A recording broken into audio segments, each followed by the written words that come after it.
जय हिंद दोस्तों। कैसे हैं आप लोग? अच्छे होंगे, स्वस्थ होंगे, बढ़िया से पढ़ रहे होंगे और देश दुनिया की खबरों से रूबरू हो रहे होंगे। दोस्तों, आप लोगों का आपके ही channel the Universe Study Hub में बहुत बहुत स्वागत है। दोस्तों, आज हम लोग भारतीय दर्शन के कुछ बुनियादी शब्दों के बारे में थोड़ा सा चर्चा कर लेते हैं। क्योंकि इन शब्दों को जानना हम सभी के लिए बहुत महत्वपूर्ण है।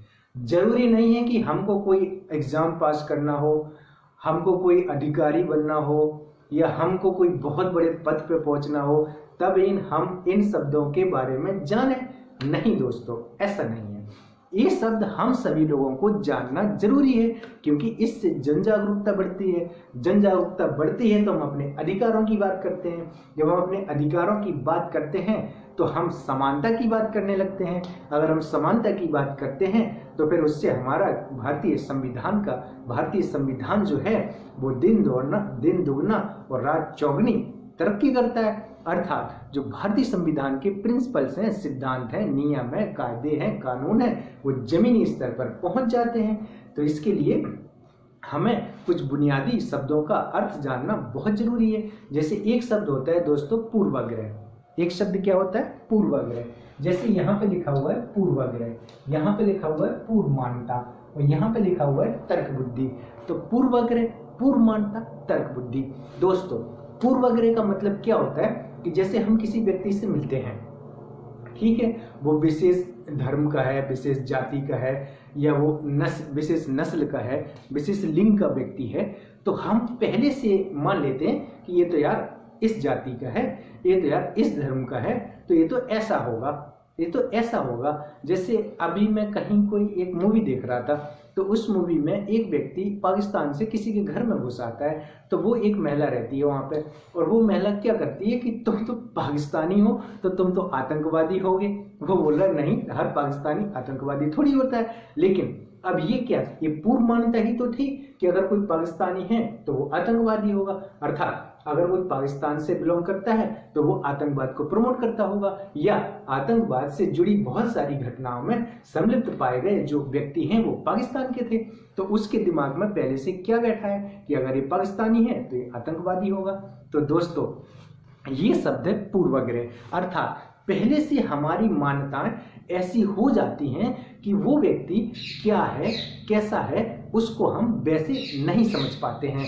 अर्थात हम उसको अपने नजरिए से देखते हैं और हमारा नजरिया पहले से ही गलत होता है। अर्थात जरूरी नहीं है कि 100% गलत हो, बट अगर हम जातिवाद को प्रमोट कर रहे हैं कि ये इस जाति का व्यक्ति है तो हमारे मन में पहले से ये चीजें, जन्म से ही ये चीजें इनकलकेट कर दी गई हैं, भर दी गई हैं कि इस जाति के व्यक्ति से नहीं मिलना है, इस जाति के व्यक्ति के पास नहीं बैठना है, इस जाति के व्यक्ति के से नहीं छूना है और इस व्यक्ति, इस प्रकार का व्यक्ति है, इससे दूर रहो, इससे दूर रहो। तो अब जो व्यक्ति, जो अभी बच्चा है, जो अभी बड़ा हो रहा है, उसके मन में तो ये पहले से चीजें डाल दी हैं हमने।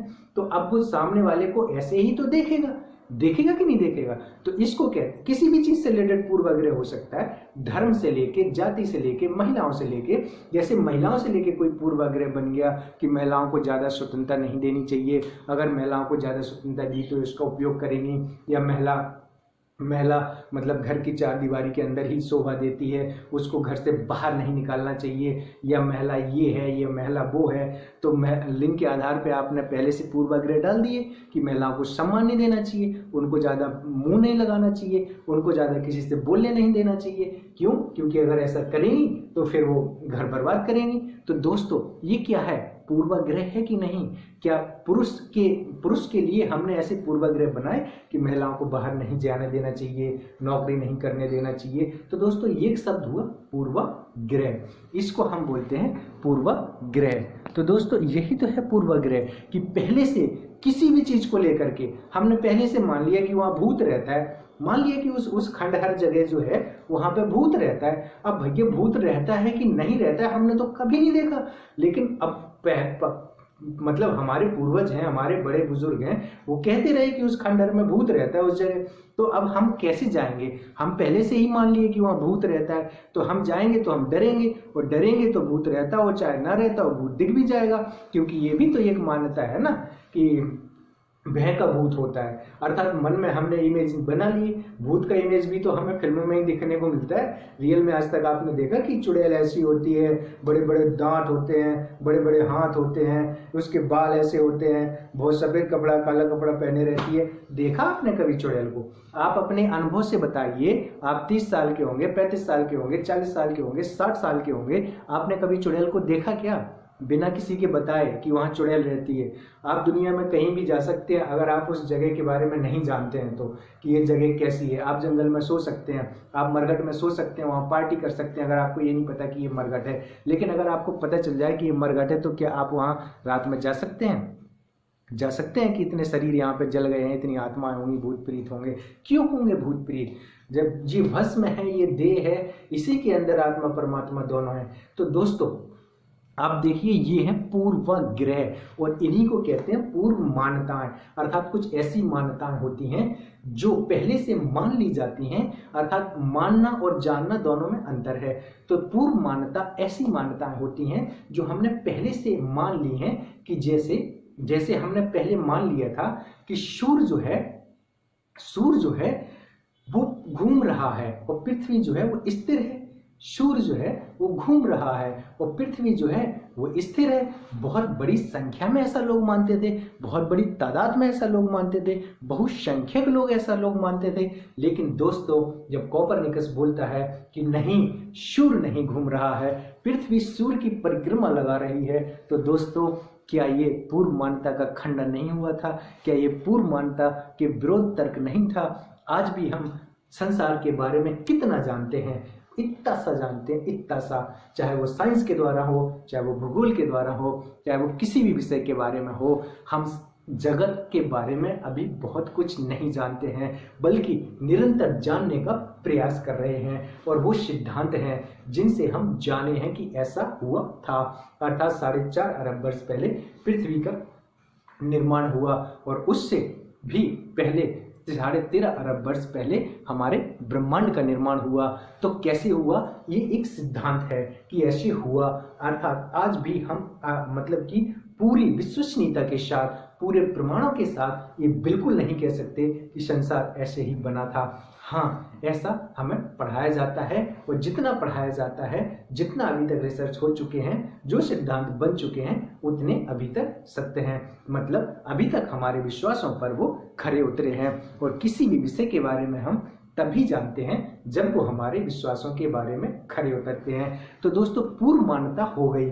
ऐसी है पूर्व मान्यता कि पहले से हम लोग कोई चीज, जैसे जातिवाद है, गलत है, लेकिन हम मानते चले आ रहे हैं कि जातिवाद मतलब कुछ विशेष जातियों के साथ ऐसा सम्मान करना चाहिए। लैंगिक भेदभाव एक मान्यता है। पहले सती प्रथा थी, विधवाओं का विवाह नहीं होता था, है ना। विधवाओं को हो जाती थी तो उनके पति के साथ उनको उनकी चिता पे लिटा दिया जाता था, जबरदस्ती लिटा जाता था। वो भागती थी आग से, फिर भी उनको लिटाया जाता था। सोचो आप, एक जिंदा शरीर को कैसे लिटाया जा रहा है। तो दोस्तों क्या ये मान्यता सही थी? क्या ये मान्यता सही थी? क्या जातिवाद सही था? क्या लैंगिक भेदभाव सही था? क्या आज भी हम जो भेदभाव देखते हैं, कुछ ऐसी मान्यताएं हैं जो बुरी हैं, जिनको कुप्रथाएं कहते हैं, तो कुछ ऐसी प्रथाएं भी तो हैं जो बुरी हैं, जो मानव के विवेक को, जो मानव की अस्मिता को, जो मानव की गरिमा को, जो मानव के आत्मसम्मान को ठेस पहुंचाती हैं, जो मानव को दुखी करती हैं, जो मानव के स्वरूप को नहीं समझ पाती हैं। जबकि शंकराचार्य तो बोलते हैं ब्रह्म सत्य जगत मिथ्या, ब्रह्म जीवो ना परा, अर्थात ब्रह्म ही सत्य है, जगत मिथ्या है, और जो जीव है वही तो ब्रह्म हो जाता है। और तत्व अहम ब्रह्मास्मि और तत्त्वमसि, मैं भी ब्रह्म हूँ और आप भी वही हैं। ये कितने उच्च स्तर पर जाकर के बात बोली जा रही है कि सबसे पहले तो आप अपने आप को जानो। तो दोस्तों जब भी बात जानने की होगी तो बात प्रमाण की होगी, जब भी बात जानने की होगी तो बात प्रमाण की होगी, और जब भी बात प्रमाण की होगी तो हमें सिद्ध करना पड़ेगा कि आग जलाती है, पानी प्यास बुझाता है, पानी प्यास बुझाता है, हवा से स्पर्श होता है, नाक से सुगंध गंध आती है, कान से सुनाई देता है। ये है प्रमाण, ये है प्रमाण आंख से दिखाई देता है। ये भी तो प्रमाण ही है कि मेरे सामने मोबाइल रखा है तो मुझे दिखाई दे रहा है। लेकिन अगर मुझे ये नहीं पता कि इसको मोबाइल कहते हैं तो मैं कैसे जानूंगा कि ये मोबाइल ही है। दोस्तों, ये मोबाइल मेरे सामने भी रखा है और अभी 5 महीने के या 6 महीने के या 1 साल के बच्चे के सामने भी रखा है। अब मुझे तो पता है कि ये मोबाइल है, लेकिन दोस्तों क्या उस बच्चे को पता है क्या कि ये मोबाइल है? दोस्तों, उसको कैसे पता कि ये मोबाइल है? उसको कुछ नहीं पता। उसको तो ये भी नहीं पता कि ये मेरी माँ है, उसको तो ये भी नहीं पता कि ये मेरा बाप है, उसको तो ये भी नहीं पता कि ये मेरा चाचा है, ये मेरी चाची है, ये मेरे दादा है, ये मेरे नाना है, ये मेरे ताता, ये मेरे ताऊ हैं, बुआ हैं, फूफा हैं, डिफरेंट टाइप के रिलेशन। उसे कुछ नहीं पता। उसे तो हम ही बताएंगे ना दोस्तों कि ये तुम्हारे चाचा है, ये तुम्हारी मम्मी है, ये तुम्हारे पापा हैं, इसको गिलास कहते हैं, इसको कमल कहते हैं, इसको घोड़ा कहते हैं, इसको गधा कहते हैं, इसको बकरी कहते हैं, इसको पेड़ कहते हैं, इसको फल कहते हैं। दोस्तों, ऐसा ही है ना? हम कुछ ऐसी बात तो नहीं कर रहे ना जो आपकी बुद्धि विवेक से परे होके जा रही हो। नहीं दोस्तों, इट इज़ अ प्रैक्टिकल। जब व्यक्ति जन्म लेता है तो वो ये चुनाव नहीं करता है कि ये मेरे माता पिता होंगे, वो ये चुनाव नहीं करता है कि ये मेरे भाई बहन होंगे, वो ये भी चुनाव नहीं करता है कि ये मेरी पत्नी होगी, ये मेरा पति होगा, ये मेरे बच्चे होंगे। वो तो बस जन्म लेता है। उसकी इच्छा से भी वो जन्म लेता है कि नहीं लेता है ये भी हमको नहीं पता। बस उसको तो कहीं भेज दिया जाता है। और दोस्तों, एक विचारधारा, एक परिदृश्य या एक नज़रिया देखने का तो ऐसा भी है ना दोस्तों कि हम जब पुनर्जन्म को अगर मानते हैं तो हमें ये भी मान लेना चाहिए कि हमारा जैसे ही पुनर्जन्म होता है तो हम जिनसे भी जुड़ते हैं उनका भी पुनर्जन्म हुआ था। और जो भी हमारे आज वर्तमान में सगे संबंधी हैं, भाई बहन हैं, दोस्त यार हैं, पति पत्नी हैं, जो भी हैं हमारे सगे संबंधी हैं, जितने भी हम 20-50 लोगों को दुनिया आज वर्तमान में जानते हैं, हम 8 अरब लोगों को तो नहीं जानते ना दोस्तों, लेकिन हमारे आसपास जितने लोग हैं इसका एक नज़रिया देखने का तो ये भी है ना दोस्तों कि कहीं ना कहीं ये जितने भी लोग हैं मेरे पुनर्जन्म से संबंधित हैं। अर्थात मेरा भी पुनर्जन्म हुआ, इनका भी पुनर्जन्म हुआ। अर्थात पिछले जन्म में मैं भी इनसे संबंधित था तो ये भी तो मुझसे संबंधित थे। अर्थात मैं इनके सुख दुख का कारण था तो ये भी तो मेरे सुख दुख के कारण थे। इसलिए हम वर्तमान में को अपने ही लोगों से सुख दुख दोनों प्राप्त करते हैं। दोस्तों, अगर पुनर्जन्म है तो मैंने डिसाइड तो नहीं किया ना कि ये मेरे माता पिता होंगे। मैं तो यहाँ तक डिसाइड नहीं करता हूँ कि मैं कब तक जीऊँगा। मुझे तो ये भी नहीं पता कि ये जो श्वास अभी आ रही है जा रही है ये वास्तव में अगले क्षण मुझे श्वास मिलेगी कि नहीं मिलेगी। तो दोस्तों, हम किस बात पे अहंकारी हो जाते हैं, हमें किस बात का घमंड हो जाता है। अरे ये पेड़ पौधे हमने नहीं बनाए, जीव जंतु हमने नहीं बनाए, ये आलू टमाटर हमने नहीं बनाए, गेहूं हमने नहीं बनाया, जल हमने नहीं बनाया, पृथ्वी से जो स्पर्श हवा आ रही जा रही ये हमने नहीं बनाई। घमंड किस बात का है दोस्तों, हम ये नहीं समझ पाते हैं। तो दोस्तों, ये एक पर्सपेक्टिव है देखने का, एक नज़रिया है देखने का कि हमें अहंकार किस बात का है। हम बोलते हैं कि हम अपना जन्मदिन मना रहे हैं, हम अपना जन्मदिन मना रहे हैं, मैं इतने साल का हो गया हूँ, अभी मैं इतने साल का हो जाऊँगा। मैं जो हम करते रहते हैं ये हमारी हालत बुरी कर देता है, क्योंकि मैं तो कहीं है ही नहीं ना दोस्तों। मैं है कहाँ, आप खुद जरा ढूंढो तो आप मैं को कहीं नहीं पाएंगे। आप अपने अंदर जा कर के देखिए कि मैं कहाँ है। आपको लोभ मिलेगा, लालच मिलेगा, क्रोध मिलेगा, काम मिलेगा, आपको मोह मिलेगा, ईर्ष्या मिलेगा, लालच मिलेगा, लालच मिलेगा, द्वेष मिलेगा, राग मिलेगा, घृणा मिलेगा, प्रेम मिलेगा। लेकिन मैं कहाँ है दोस्तों, मैं कहीं नहीं मिलेगा। मैं को ढूंढो, भाव को ढूंढो। दोस्तों, ये कुछ चीज़ें हैं जो हमें हमारे पूर्वाग्रहों से, पूर्व मान्यताओं से हटके सोचने के लिए बोलती हैं।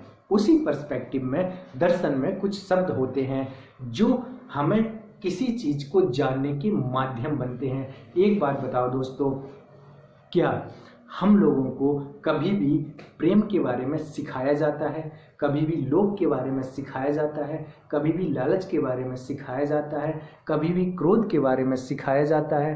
क्या हमको कभी भी मोह के बारे में सिखाया जाता है? क्या हमको कभी भी घृणा के बारे में सिखाया जाता है? ईर्ष्या के बारे में सिखाया जाता है? द्वेष के बारे में सिखाया जाता है? नहीं ना दोस्तों, हमें ये सिखाया जाता है 2+2 का योग कितना होता है, और मल्टीप्लिकेशन सिखाया जाता है, गुणा भाग जोड़ घटाव सिखाया जाता है, केमिस्ट्री सिखाई जाती है, बायोलॉजी सिखाई जाती है, फिजिक्स सिखाई जाती है, हिस्ट्री को पढ़ाया जाता है, ज्योग्राफी को पढ़ाया जाता है, पॉलिटी को पढ़ाया जाता है, इकोनॉमी को पढ़ाया जाता है, इन्वायरमेंट एंड इकोलॉजी को पढ़ाया जाता है।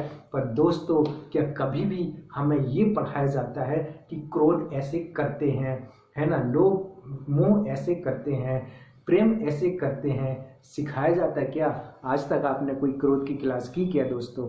नहीं की ना। यही तो है नेचुरल, यही तो है जो हमें नहीं सिखाया जा रहा है, और जो नहीं सिखाया जा रहा है वही तो हम सीख रहे हैं, उसी के तो हम वशीभूत हैं।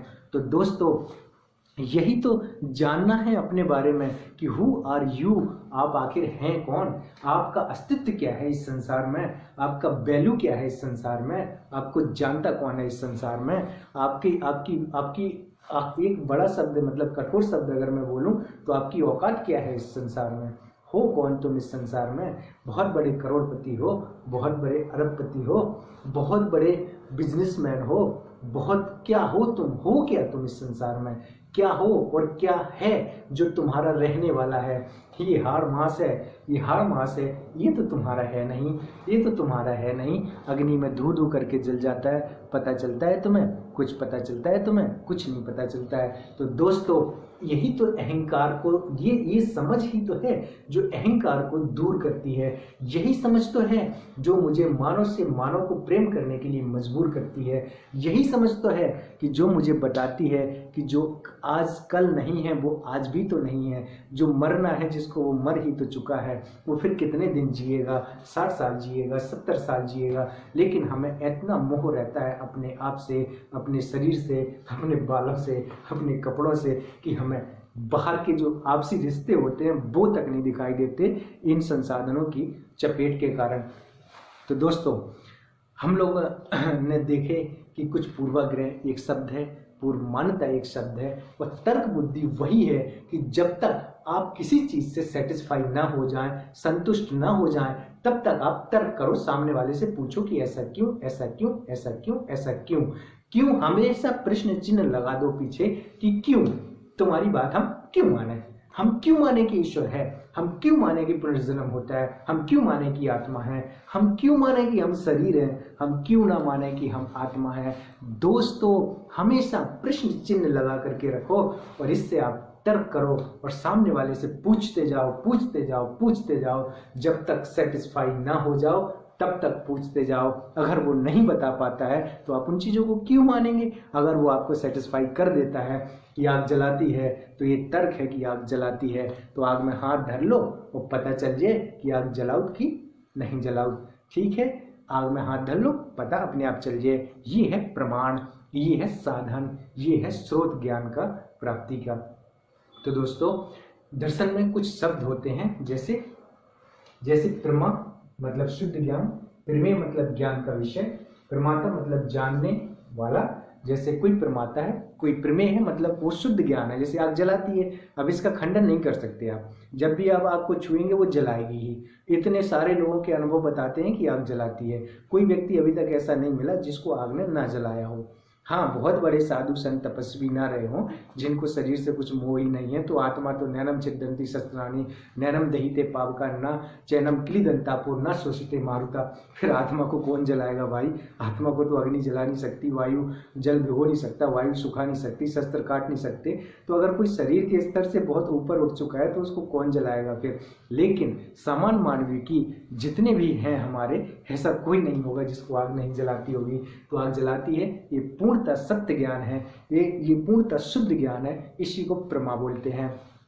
फिर प्रमेय होता है ज्ञान का विषय। मैं आपके सामने खड़ा हूँ, मैं एक ज्ञान का विषय हो सकता हूँ कि तुम कौन हो भाई, कहाँ से आए हो, क्या हो तुम, क्या पढ़े हो, क्या लिखे हो, क्या समझे हो, क्या जाने हो, ये मैं ज्ञान का विषय हो सकता हूँ, मैं प्रमेय हो सकता हूँ। और जो मुझे जानने वाला है वो प्रमाता है। वो जो मुझे जानने वाला है, कि जो मुझे जानता है, अर्थात एक व्यक्ति को वो खुद ही जानता है वो क्या है, दूसरा कभी किसी व्यक्ति को नहीं जान सकता कंप्लीटली। जब तक वो अपना एक एक बात, एक एक चीज कंप्लीटली ना बता दे, तब तक आप उसको नहीं जान सकते हैं। वो खुद जानता है अपने आप को, वो दरअसल खुद भी नहीं जानता है अपने आप को कि वो कौन है, लेकिन जितना वो जानता है उतना जानता है कि वो कितनी गतिविधियों, अभी तक उसका जीवन कहाँ से कैसे चला है और कहाँ तक पहुंचा है। तो दोस्तों, प्रमा, प्रमेय, प्रमाता और प्रमाण, प्रमाण 6 होते हैं जिन पर हम अभी बाद में विचार कर लेंगे। Thank you very much. हम फिर से मिलेंगे। बाय।